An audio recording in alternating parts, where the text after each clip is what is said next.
Loh kula itu karena hidup dengan istri saya sama anak saya. Jadi yang ngurus anak saya sendiri. Jarang kula ngurus dalam jarang. Ya, memang saya punya standar pakai kitab-kitab kados hikam. Saya ini merasa hidup di dunia itu sendiri. Sampeyan tak warai la Allah kana potar. Imam yang ngarang hikam itu punya resep supaya kamu seneng terus. Liyakil lama tafrahu bihi, mesti yakil lama tahzanu bihi. Usahakan sedikit sekali apa yang bikin kamu seneng, maka akan sedikit sekali yang bikin kamu susah. Jadi misalnya kula nih, jadi kiai misalnya cari wong ya kula kiai wong alim, jelas nak ngalime ngalim, nak kiai rapati ya, nak ngalime jelas. Nak kiai rapati, sampean kan kiai tapi ra ngalim. Nah kula nak darani wong alim malah muni ya jelas. Nak kiai rapati ya, kula rapati nurut tapi aturan masyarakat rapati napa.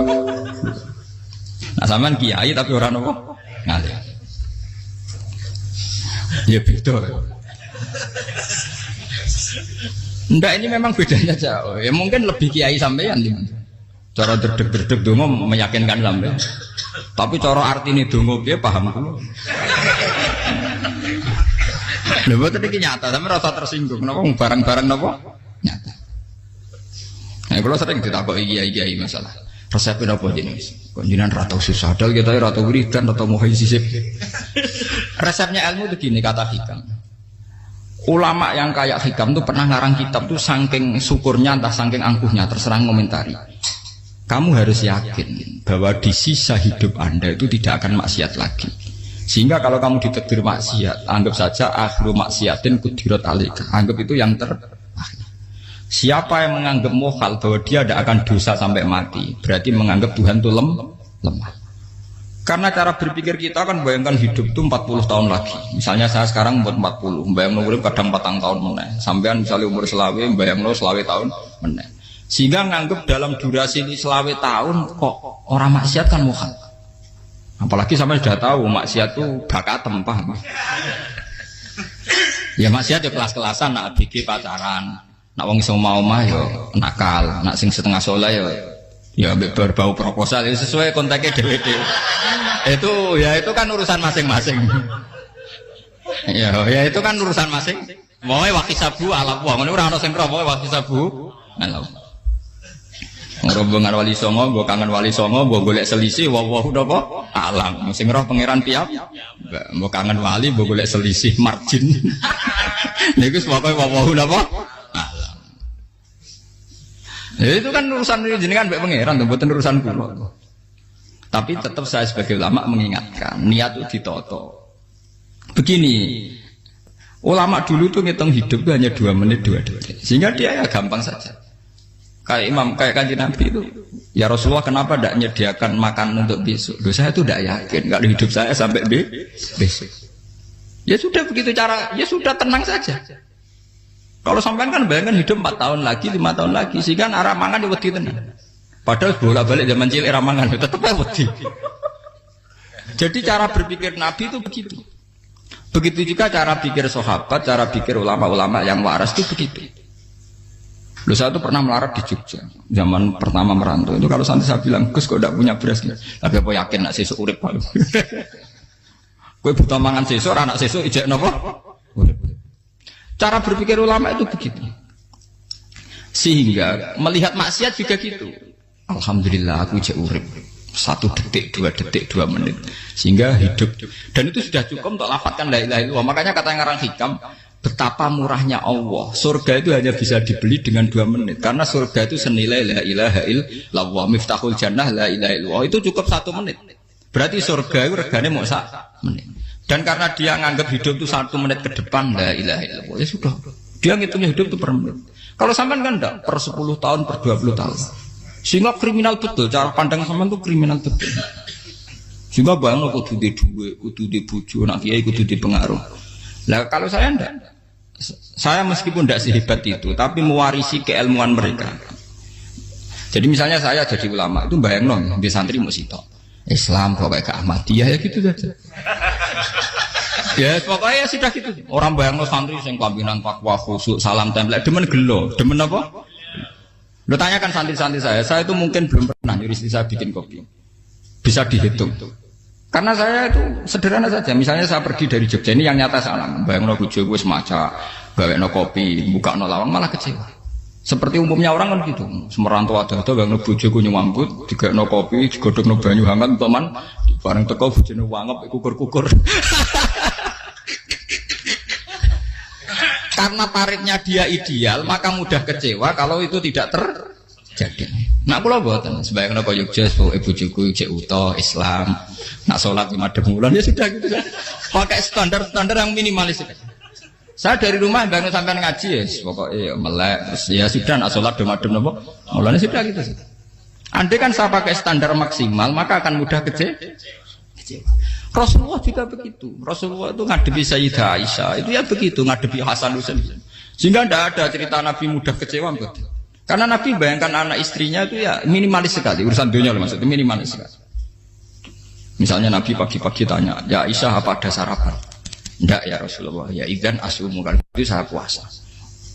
Kalau sampean usul-usul ora digekno kopi wong wedok apa? Itu kan repot. Muni-muni itibak sunnah Rasul tapi enggak pernah sampean mendekati sunnah napa? Rasul. Sehingga ya tenang saja Nabi. Saya tuh alhamdulillah bisa niru dalam gitu-gitu tuh bisa. Makanya ini kiai muda paling jauh. Banyak kiai-kiai sepuh itu kalau urusan gitu konsultasi sama saya. Gus siapa apa kain? Ini kula ya sampai era dekarep apa? Juga saya tidak pernah bayangkan apa tanggaku seneng aku atau orang ngaji aku kecewa itu tidak pernah bayangkan. Sampai bukan makhluk, tidak penting. Kecewa tidak kecewa itu tidak benar. Saya itu orang alim, ngerti ini warido kamat lubi, orang warido kum. Yang tak gulai ridane pengiran, ridane sing ngaji, ridane konsumen. Itu apa makhluk tidak penting. Itu harus dilatih. Harus apa? Sehingga orang itu kalau biasa sholat, maksudnya biasa takluk ya Allah, mesti la Allah katardo, mesti gampang puas. Karena dia iktifak ngalap cukup be Allah Subhanahu wa ta'ala. Saya sebagai manusia juga sering ditangisi istri. Misalnya saya sering ke Jogja sendirian. Nah ninggalan nopo, ninggalan ibu milih pengiran. Misalnya mati ninggalan ya paling aku mau ngapain nih suaraku. Paling uang nangis gue kegiatan. Bukan apa. Ingin saya bahwa konstitusi ulama itu masih iktimat Allah. Kalau kita kan enggak. Cara berpikir kita ngaji itu ideal sing ono podium, sing ngaji kelaminan takwa kabeh, ketunan kaji kabeh, ndiluk kabeh. Kita akan pakai standar-standar yang dengan asumsi kita. Padahal Nabi zaman sugeng al iman hahuna wa yusiru ila qalbihi sadrihi salah. Iman itu urusan hati. Komitmen sampean be Allah Subhanahu wa taala. Nah ini resepnya. Makanya kata hikam liyakillah ma tafrahu bi. Mesti yakinlah ma tahzanu bi. Sedikitlah kamu gembira dengan satu hal, nanti akan sedikit kamu yang kecewa. Artinya misalnya kados kula sebagai ulama seneng kula nu kok ijek iman. Ya nggak kayak wong awam. Ya sudah gitu. Jadi misalnya suatu saat kula jatuh, yang ngaji saya gak semeneng dadi kupeting. Wong sing seneng kula bubar kabeh. Kula ya ora susah, miskola darah bener. Gus saiki jenengan ora sing seneng. Ya tenang saja. Sing ora seneng ya makhluk ora jelas. Dan status mereka tetap layadur walayan. Ini harus dilatih. Sehingga Nabi itu ya meskipun beliau itu perang, sahabatnya meninggal ya tenang saja. Nabi cara berpikir yang meninggal mereka mati syahid, yang masih hidup dianggap berpotensi melakukan kebaikan. Sama tak warai resep-resep dari Rasulullah SAW. Saya ini sebetulnya memaksa, menjelaskan ini maksa karena saya inginnya jadi ulama yang kayak umumnya orang. Tidak ideal amat. Tapi kan saya ditakdir ilmunya itu ideal. Jadi terpaksa saya jelaskan. Tapi kalau perilaku saya tidak akan ideal. Soalnya ngawur saake mari Ghafuri pengiran nganggur bolak-balik cerita. Ada seorang wali karena dia wali itu doa di multazam, ya Allah saya ini minta satu hal. Karena dia wali maka tidak minta uang, tidak minta jabatan, minta engkau takdir saya tidak pernah maksiat. Itu kan bagus sekali. Minta doa ditakdir gak maksiat kan ada. Dari pengiran malah Syafi'i. Fa'ena ada ukufran. Karena tahu maksiat malah sifat ghafurku tak ada kok endi. Gamane pangeran ini sifat ghafurku rak nganggur. Malah tidak ada orang selain Nabi kecuali ditakdir tahu maksiat. Dan sifat ghafure pangeran efektif. Paham apa? Lah ra sampean kan ghafure mbok nggo kabeh. Dadi karek sadidul iqab. Karena maksiate sampean sering. Jadi sifat ghafure wis berlaku aktif. Saya karek nunggu sifat sadidul iqab. Paham ya? Itu beda dengan wali-wali. Sifat sadidul iqab mau aktif, mereka tidak punya dosa. Malah pangeran bingung gak kok sifat ghafure. Apa tak dakoki ghafur atau dosa. Didakoki sadidil kok gak tau maksiat. Jadi pangeran malah sing bingung. Nak kowe ora tau maksiat ghafur kok tak dakoki. Kok ora tau maksiat, wong iku ora tau apa? Didakoki sadidil kok gak mungkin atau maksiat. Lah pangeran ape dakok ghafur kan syaratnya dosa sik. Sampeyan kan walian. Ghafure wis dientekno. Keseringan kepake, paham ya? Karek nopo? Karek sadidil ikom. Ya itu memang standar Tuhan. Semua Quran itu kalau menyeritakan gitu. Nabi ibadi anni anal ghafurur rahim. Kawulaku ceritani aku ghafurur rahim. Tapi yo ceritani wa anna adabi wal adabul alim. Jadi Nabi ibadi anni anal ghafurur rahim wa anna adabi wal adabul alim. Kalau Nabi Ibrahim, Nabi Muhammad orang inna rabbaka lasari'ul iqab. Pangeran cepat nyiksane. Tapi wa innahu laghafurur. Jadi dua sifat ini pasti aktif. Dan tentu ulama itu senang sifat ghafur itu ya meskipun aktif, tapi mereka tidak pernah ngambil fasilitas sifat nopo. Kula baleni malih. Sehingga kayak Sayyidina Umar radhiyallahu anhu ketika beliau pertama jadi khalifah, ini cerita di kitab Hayati Sahabat. Pertama dia jadi khalifah, orang mengira dia akan ngomong hal-hal yang besar, visi besar tentang negara, visi besar tentang izzatil Islam wal muslim. Tapi ketika Umar pertama pidato begini, ayuhal muslimun ayuhan nas, ana, jari kata Sayyidina Umar, ana hulamun min bani Mahsud, akulu min kholati. Saya ini pemuda dari Bani Mahsud. Kecil saya bisa makan karena bulik-bulik saya punya kebun kurma yang kalau saya memanen diopahi beberapa biji dan itu menjadi kuti wahayati, menjadi saya bisa hidup. Terus wassalamualaikum warahmatullahi wabarakatuh. Orang itu penasaran semua. Orang jadi khalifah pertama dibenem jadi Amirul Mukminin, pidatonya ngenang masa kecilnya ra kelar mangan, kelare mangan mergo buruh bulike. Paham ya? Ngondoh kurma terus dikai tamarotin. Beberapa kurma sing dadekno iso. Dan itu saya pakai sampai ketemu Allah Subhanahu wa taala saya pakai. Misalnya sekarang saya mulya, misalnya kalau dibilang mulya, ya ana sing nyucup, ana sing husnudzon, ana sing hormat, macam-macam sawangane. Itu bodoh sekali kalau saya menikmati itu. Bodoh sekali. Paling banter nikmati dicucup, dihormati itu apa? Tapi kalau nikmatnya bisa makan saat itu tuh nyawa. SBY jadi presiden prestasi, Gus Dur jadi presiden prestasi, tapi umpama presiden tetap mangan. Prestasi tertinggi ada bisa makan selisat dirumki gojo-gonyo. Makanya Umar mengingatkan, sebetulnya nikmat tertinggi saya itu tidak saat saya jadi khalifah, saat itu kok aku iso mangan, cara gak aku mati. Paham ya? Jadi itu luar biasa. Kita ini kan menjadi angkuh karena ngitung nikmat itu yang besar-besar, punya prestasi, punya. Kalau saya enggak ngitung nikmat itu kelar mangan gak mati, kan gampang. Sehingga saya tidak mudah kecewa karena tarifnya minimalis, gak gampang apa? Jadi misalnya kalau kapan-kapan kok berhubung, Gus ini Tuhan rasanya jangan ngeten-ngeten. Oh makhluk itu ya gak apa-apa. Kalau distatuskan kiai kan seakan-akan ngomongnya sakral, seakan-akan mandi. Tapi nak tak status, oh makhluk itu ngomong-ngomong ya sudah kan. Menjadi kan sudah distatuskan sebagai apa? Makhluk. Tentu makhluk statusnya la yadurru wala yanfa. Di sini ini penting. Orang-orang ahli tauhid tentu tidak punya kesusahan. Innalladzina qalu rabbuna wa tsummas taqamu. Itu mesti tidak ada kesusahan sama sekali. Misalnya ulama-ulama dulu mau mati ya tenang saja. Mati kedua itu mati paling menantang ya, menyenangkan sekali. Karena mati yang seru itu mati zaman Al-Adam. Misalnya saya kelahiran tahun 70. Tahun 40-50 kan belum ada saya. Itu mati yang sejati karena Al-Adam. Kenapa? Al-Adam tidak ada. Mati yang nanti itu mati yang petualangan karena saya mati setelah menyaksikan kekuasaan Allah, setelah husnudzon sama Allah, sehingga mati yang menuruti kerinduan akan ketemu sang kekasih. Makanya Jalaluddin Ar-Rumi ketika mau meninggal dan orang-orang muridnya nangis, dia marah-marah. Hei murid-muridku, betapa bodohnya engkau. Saat kayak ini yang saya tunggu, saya sudah menyesal berusaha sampai Allah dat cinta senang. Aku kecewa waktu makhluk-makhluk koyo kowe. Saiki wis wayahe aku goleki kholik dat cinta senengi malah mbok tangi. Cek bodone kowe. Saat-saat sing tenteni malah mbok tangi. Betapa aku lamanya menunggu kematian ini. Mergo hidup itu keterpisahanku mbek Allah, kemen ketemu kowe. Malane Jalaluddin Rumilah yang mengistilahkan mati itu malam pengantin. Makanya fal'an awanus sirok minkum wa awan wisol habibi. Ini saat yang indah karena ketemu dengan berpisah dari makhluk-makhluk yang tidak penting menuju sama habibi kekasihku. Jadi dia misalkan mati itu malam pengantin. Semenjak istilah itu populer sehingga di Jawa ana ngipi dadi nganten takwilane mati. Itu filosofi sufi, ya filosofi napa?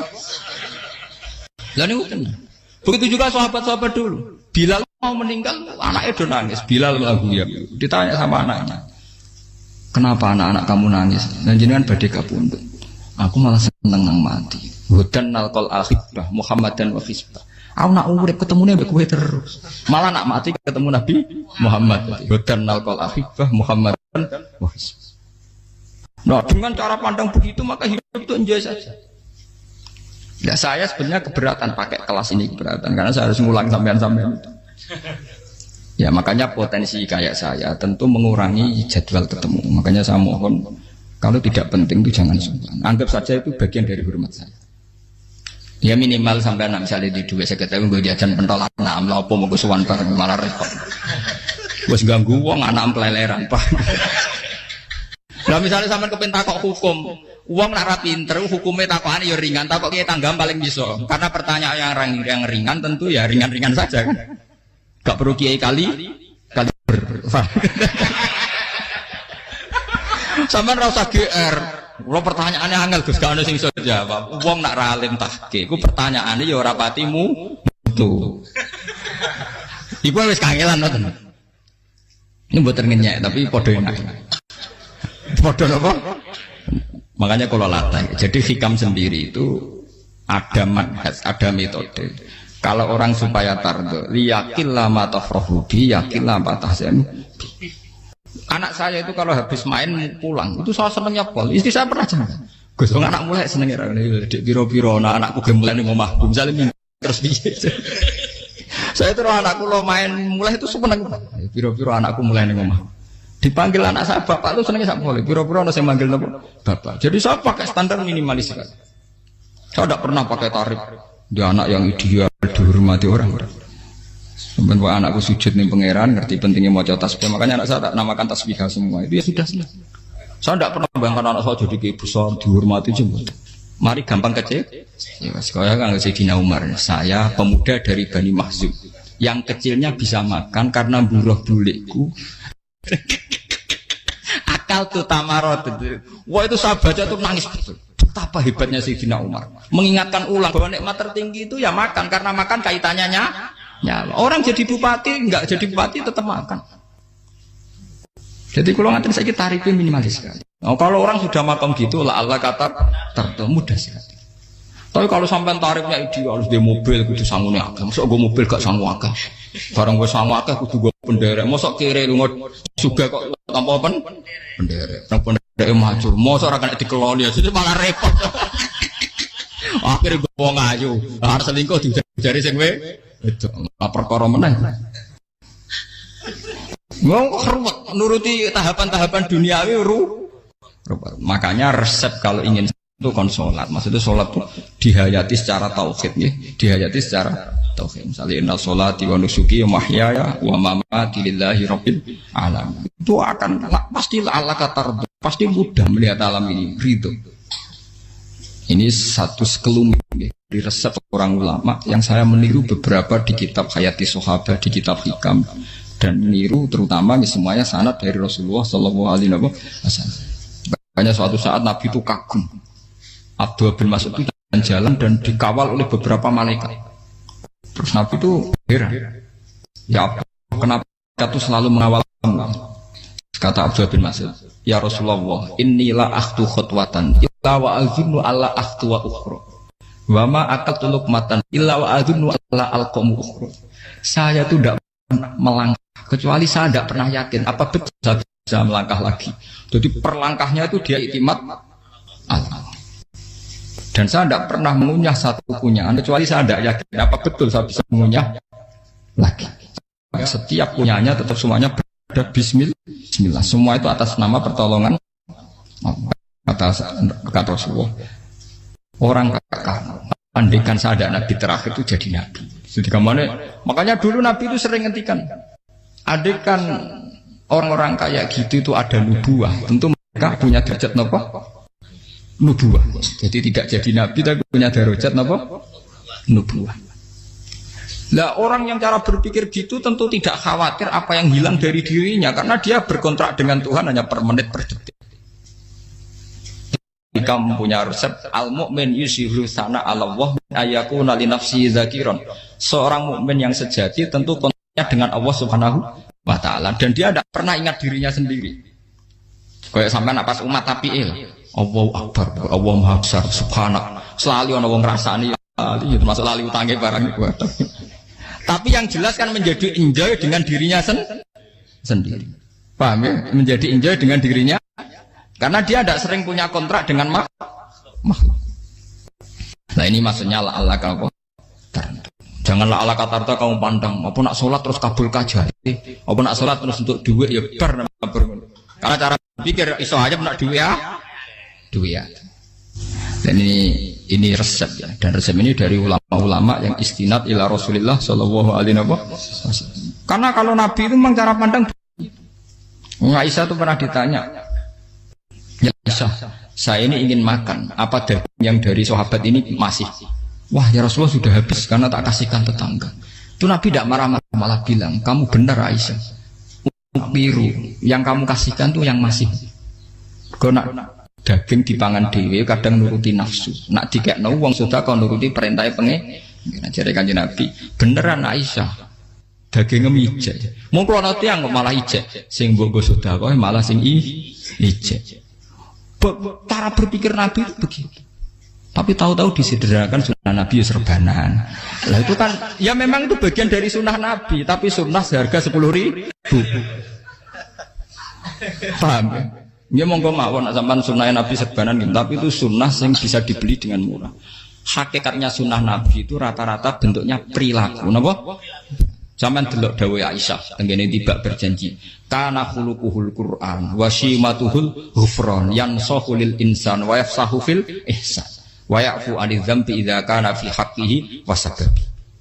Kana khuluquhul Qur'an, Nabi ku akhlak dasare wis kaya Quran plek. Urusane akhlak. Wasimatuhul ghufron, ciri utama sifatnya Nabi gampang nyepuro. Yansahu lil insan, dan Nabi punya niat baik pada seluruh manusia. Wa yafsahu fil ihsan, sering melakukan ihsan. Dan sunnah Nabi ngoten kan luwih sering kula Quran wis hafal mulang. Wasimatuhul ghufron kula gampang nyepuro, sampeyan ngaji angop ora tau tamu. Yansahu lil insan, kula bedina nate tiyang mulang. Wayah sahufil ihsan tak gawe gampang. Kula mulai ora tau. Itu sakmene kudu podium kudu wong dilo ya ora. Pokoke anggere Ahmad dia ya madhep mulon ya sudah. Loh itu kan dawuh Aisyah ketika ditanya kaifa kana khuluqu Rasulillah. Dan itu semua dijawab oleh ahwal, oleh sebuah perilaku. Ndak ada Aisyah jawab nganggo atribut. Oh Nabi itu jubahan serbanan, tidak ada itu. Memang itu sunnah ya, satu itu sunnah kan jangan salah paham ya. Tapi itu sunnah yang tidak dijawab oleh Aisyah. Sunnah yang sampean jawab sendiri, paham? Aisyah yang istrinya Rasulullah ketika ditanya kaifa kana khuluqu Rasulillah, beliau jawab kana khuluquhul Qur'an wa simatuhul ghufran yansahu lil insan wa yafsahu fil ihsan.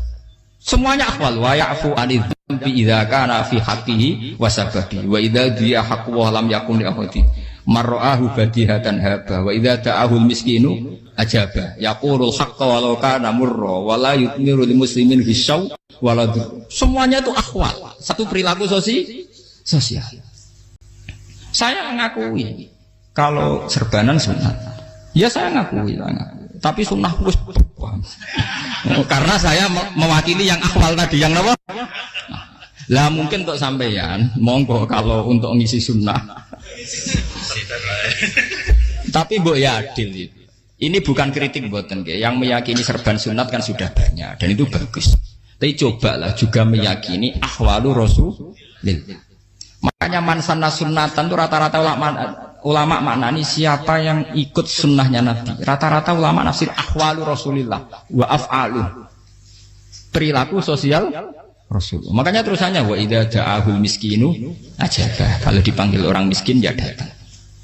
Ya maksudnya ada harus orang miskin manggil pas resepsi kawin mboten. Misalnya ana wong melarat kuwi di sepeda motor, wong mlarate yo ngeteroni puskesmas ya mbok terno. Wong melarat lara yo nukono misale apa minyak kayu putih mbok tekani.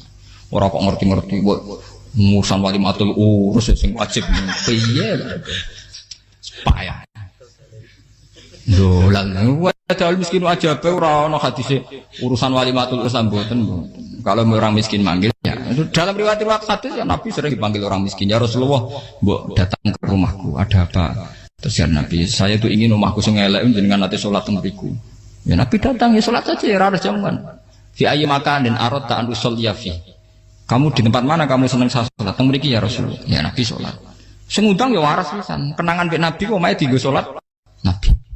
Ampean tahu tanggung kiai kon salat. Kon promosekno anakmu iku paham. Dia itu nggak nugih kersane ketampi PNS. Padahal kiai ini dia anak era PNS. Kalau dulu kan sahabat ngundang Nabi itu ya gitu. Ya Rasulullah, saya itu ingin sekali engkau sholat di rumahku. Fatakhidahu musollan. Kemudian tempat yang pernah engkau sholati mau tak pakai musola pribadi. Makanya masjid kiblat itu rumahnya sahabat. Karena dulu Nabi pernah sholat di satu tempat. Adalah ono perintah takhlilul kiblat itu di rumahnya sahabat. Itu sahabat dulu itu kalau ngaturi Nabi itu kenanya ingin Nabi pernah sholat di situ. Nah, ilmu ngeten ini mentek. Ya untungnya nonton kula, jadi ono sing eling-eling ya, Bang. Nah, teman kudu syukur ya, artinya syukur ya. Orang kayak saya itu tidak usah sampean dikte-dikte ngikuti hukum adat. Kalau ngoten sampean gelo mergo kula ora iso teko, kula ya gelo perkarane ulama kok mbok atur. Makanya saya sering guyon cerita, saya itu kalau di pasar Pandangan dulu itu anyaran boyong sering di pasar, ditanya sama Gus wong alim kok di pasar, piye? Aneh tuh, ya aneh kuwi. Aneh piye? Bodohnya wong alim. Kadang masyarakat itu tidak sadar keanehan dirinya sendiri. Mereka enak saja merasa kalau orang alim ke pasar itu aneh. Mereka tidak sadar orang bodohnya wong alim ya aneh. Enak saja mereka mikir sepi. Faham ini supaya sampean la kan apa tar. Makanya untuk Rasulullah, Nabi itu sering ngendikan nek ana tamu hormati. Tapi etika mertamu di Rasulullah itu walakin idza du'aitum. Mertamu Nabi itu nunggu ditimbali. Walakin idza du'itum du'iya mabni majhul. Ketika kamu ditimbali fat. Jadi ya ayyuhalladzina amanu la tadkhulu buyutan nabiyyi illa ayyudzana lakum. Jadi untuk sowan Nabi itu nunggu dipang. Meskipun sahabat tuh rindu Nabi, tidak berani sowan ke dalamnya Nabi. Kalau ingin ketemu Nabi di barno pas sholat jamaah, karena Nabi pasti keluar di mas. Andai kan Nabi nerima tamu di rumah, ya rasido dadi Nabi. Aman nopo tamu.